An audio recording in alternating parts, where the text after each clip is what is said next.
For over 1,000 years, one idea reigned supreme, that Earth was the unmoving center of the universe. The sun rose and set, the stars spun around us, and everything, planets, moons, even time itself, seemed to orbit humanity. This worldview wasn't just scientific, it was philosophical, religious, and cultural. Rooted in the ideas of Aristotle and solidified by Ptolemy in the 2nd century, the geocentric model placed Earth at the heart of a cosmic machine.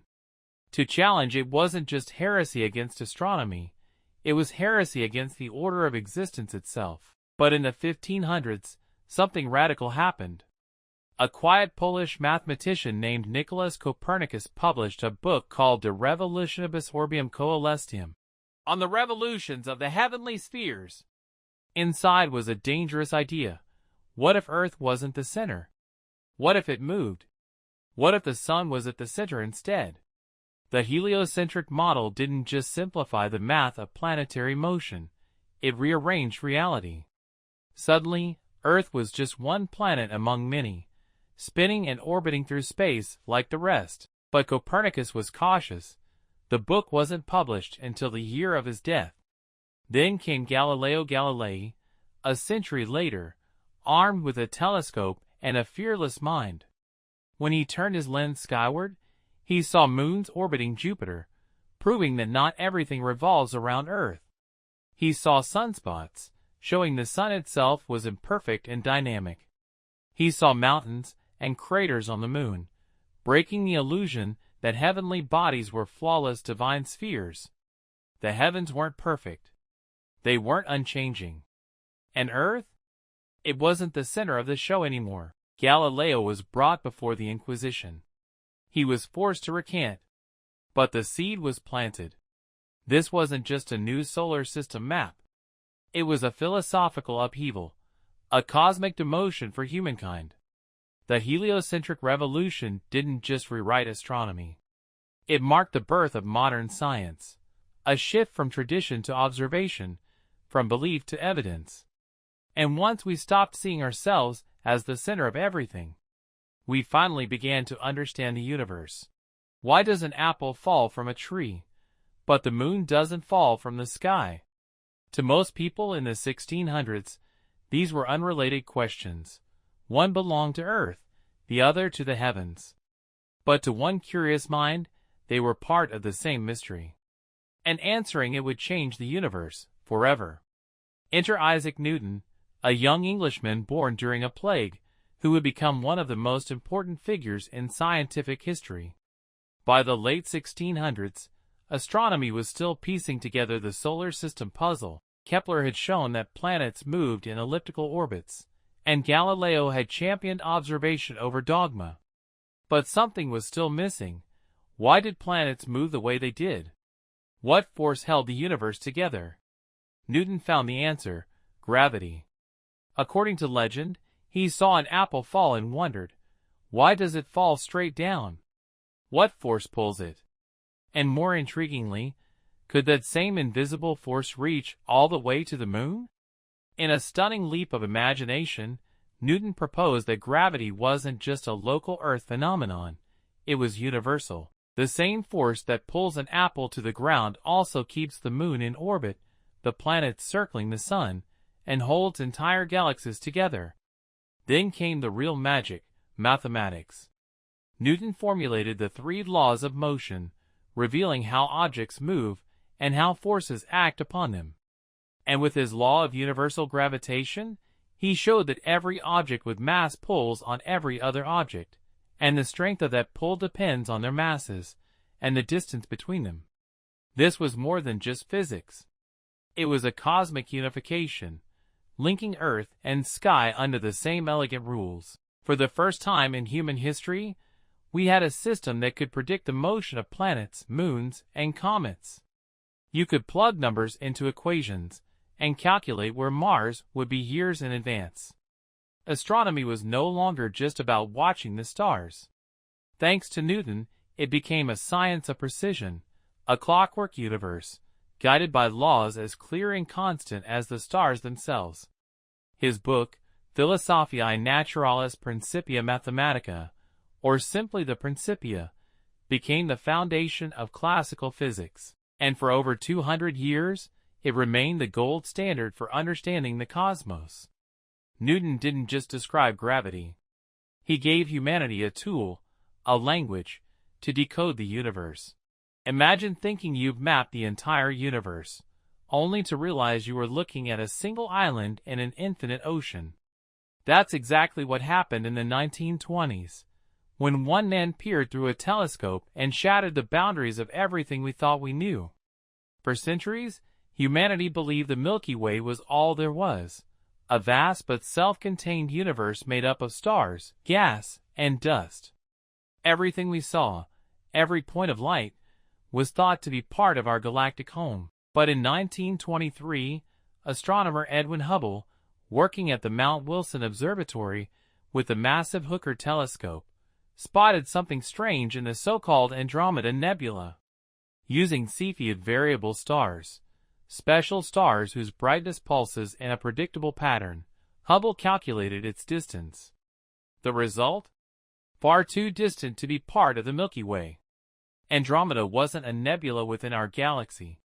It was an entire galaxy of its own, filled with billions of stars, sitting over 2 million light-years away.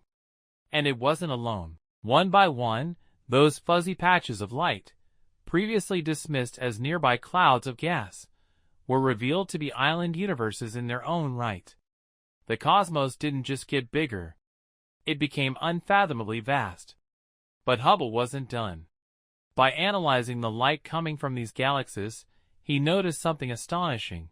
The wavelengths were redshifted, stretched out as if the galaxies were moving away. The farther away a galaxy was, the faster it was receding. This became known as Hubble's law, and it led to a revolutionary idea. The universe isn't static, it's expanding, everywhere, in all directions. This discovery laid the groundwork for the Big Bang Theory, the notion that the universe began as an incredibly dense, hot singularity and has been stretching and evolving ever since. In 1 decade, we went from believing we lived in the entire universe to realizing we occupy just one galaxy in a cosmic sea of hundreds of billions. And all it took was the courage to look deeper and to question the fuzzy edges of the sky. What if the universe still echoed with the sound of its birth? Not in booming explosions, but as a faint whisper of heat, still humming through the void. In 1965, 2 scientists heard that whisper, and it changed cosmology forever. It started as a mystery. 2 radio astronomers, Arno Penzias and Robert Wilson, were testing a giant horn-shaped antenna in New Jersey, originally built for satellite communications. But no matter how they calibrated it, they kept picking up a strange background noise. It wasn't from Earth. It wasn't from the sun, and it wasn't interference from nearby cities or pigeons nesting in the dish, though they tried cleaning that out too. This signal was everywhere, uniform across the sky. It was a faint microwave radiation, like a low hum coming from all directions, day or night.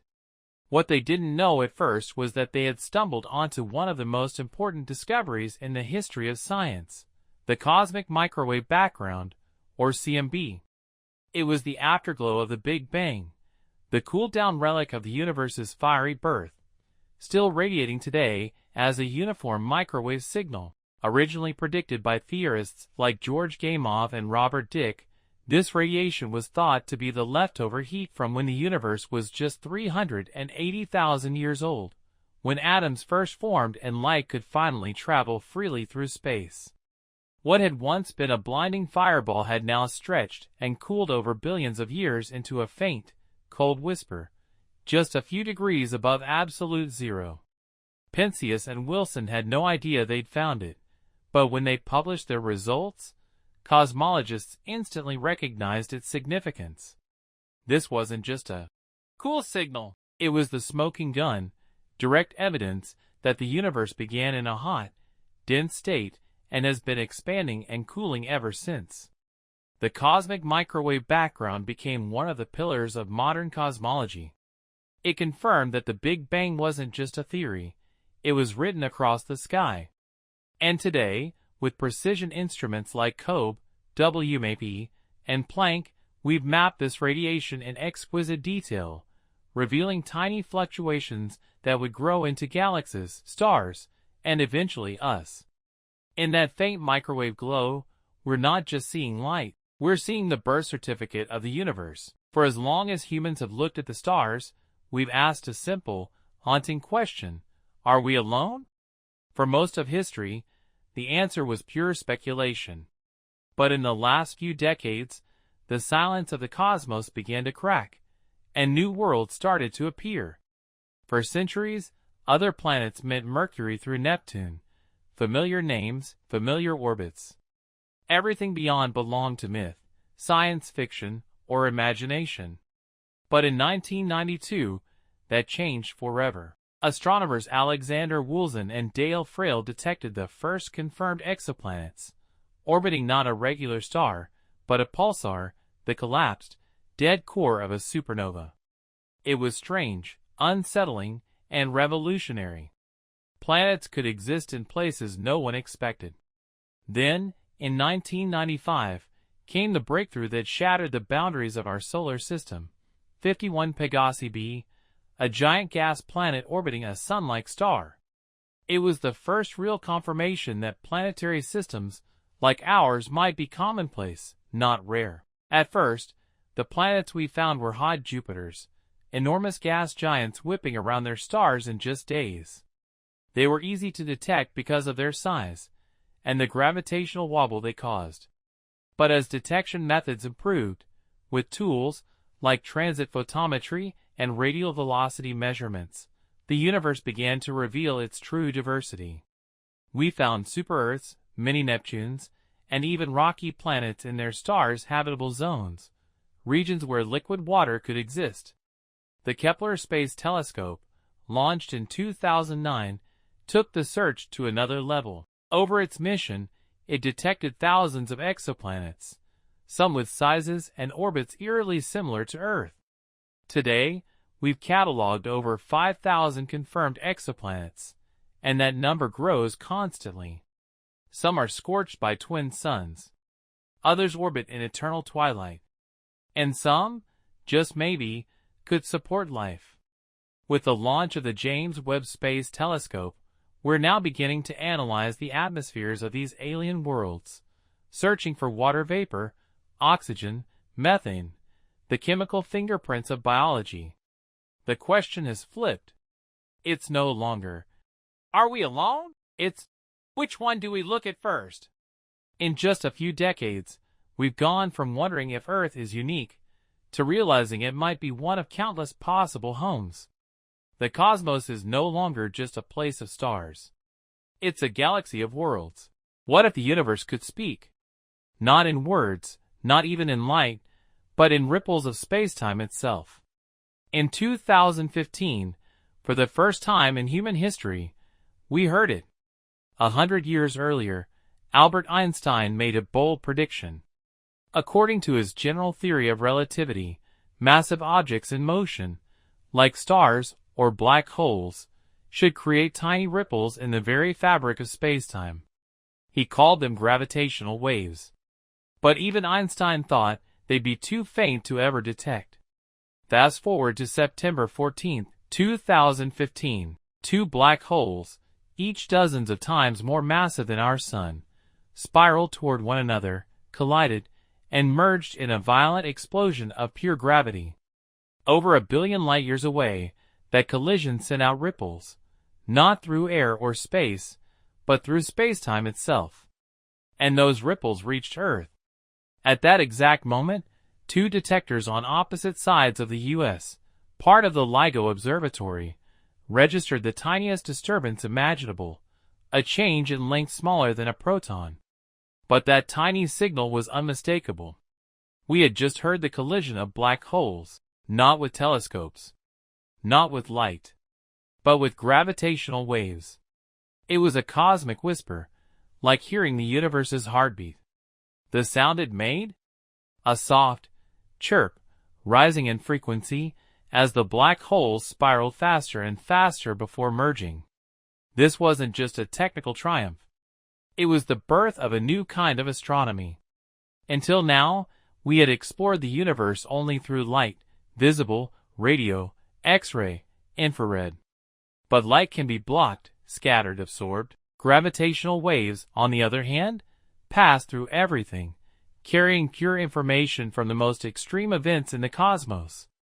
Since 2015, LIGO and its partner Virgo have detected dozens more events. Black hole mergers, neutron-star collisions, even signals that gave us clues about where heavy elements like gold and platinum are forged. Gravitational wave astronomy is still young, but its promise is vast. It's like suddenly gaining a new sense, hearing, after an eternity of only seeing. In Einstein's equations, the cosmos could ripple. Now, in the 21st century, we finally know it does. For decades, black holes were the monsters of theory, invisible, untouchable, unseeable. But in 2019, that changed.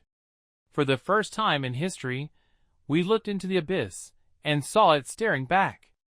Black holes are objects so dense, so powerful, that nothing, not even light, can escape their pull.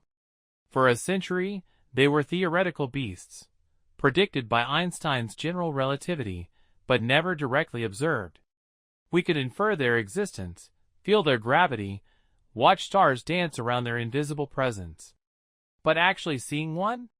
That felt impossible, until a global team of scientists set out to do exactly that. Enter the Event Horizon Telescope, a planet-wide array of radio observatories, synchronized to function as a single, Earth-sized lens.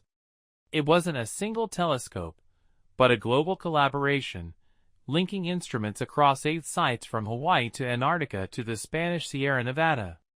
In April 2017, the EHT focused all its power on a supermassive black hole at the heart of galaxy M87, 55 million light-years away. For days, the telescopes recorded data, so much that it couldn't be emailed or streamed. It had to be flown on hard drives to supercomputers for analysis. And then, after 2 years of data processing, coding, and verification, we saw it. A glowing, warped ring of fire, gas heated to billions of degrees, swirling around a central darkness. Not a black hole itself, but its shadow, cast against the glowing accretion disk of matter spiraling into the void. This was the silhouette of the unseeable. The image confirmed predictions of Einstein's equations almost perfectly. The shape, the size, the distortion of light. It wasn't just a triumph of technology. It was a validation of general relativity at its most extreme. And the world noticed. That orange donut went viral, instantly becoming one of the most iconic scientific images ever captured. It symbolized what humanity can achieve when nations, scientists, and technologies unite across borders. We didn't just take a picture. We made the invisible visible. We looked across 55 million light-years and brought back proof that even the darkest places in the universe can be understood. It was, as one scientist put it, photographing the gates of hell and finding science inside. What if we could rewind the universe? See the first stars ignite. Watch galaxies take shape. Witness the cosmos being born. With the launch of the James Webb Space Telescope, we finally can. In December 2021, after decades of engineering, delays, and ambition, NASA, in partnership with ESA and CSA, launched the most powerful space telescope humanity has ever built, the James Webb Space Telescope, or JWST. Unlike its predecessor, Hubble, which orbits Earth and sees primarily invisible light, JWST was sent 1.5 million kilometers away to a deep space vantage point known as Lagrange Point 2, cold, quiet, and stable. And unlike Hubble, JWST sees in infrared. That means it doesn't just look far, it looks deep. It can detect the stretched, red-shifted glow of the earliest galaxies, light that has traveled for over 13 billion years. That's not just distance. That's time. JWST's gold-plated mirror, over 6 meters wide, unfolded like origami in space. Its sun shield, the size of a tennis court, protects it from the heat of the sun, allowing it to see the faintest whispers of ancient starlight. And what it sees? Stunning. Shocking. Transformative. In just its first images, JWST captured galaxies so distant and ancient, they formed only a few 100 million years after the Big Bang. It showed galactic collisions, nebulae in breathtaking detail, and newborn stars cocooned in cosmic dust, places where solar systems are being born. But JWST doesn't just peer into deep space. It also looks closer at exoplanets. It can analyze the atmospheres of distant worlds, detecting molecules like water vapor, carbon dioxide, and even potential biosignatures. For the first time in history, we're not just finding planets. We're studying their climates, their chemistry, asking if life might exist there. The telescope has already challenged models of galaxy formation, revealed surprises about star birth, and even spotted objects that seem too massive, too early to fit existing theories. In other words, it's rewriting astronomy in real time. JWST is more than a telescope. It's a time machine, a cosmic archaeologist, and a symbol of what we can achieve when we aim higher than ever before. It looks out at the vast, ancient universe, not with awe alone, but with understanding. And as it sends back image after image, it's not just showing us the stars. It's showing us where we come from. And maybe, just maybe, where we're headed.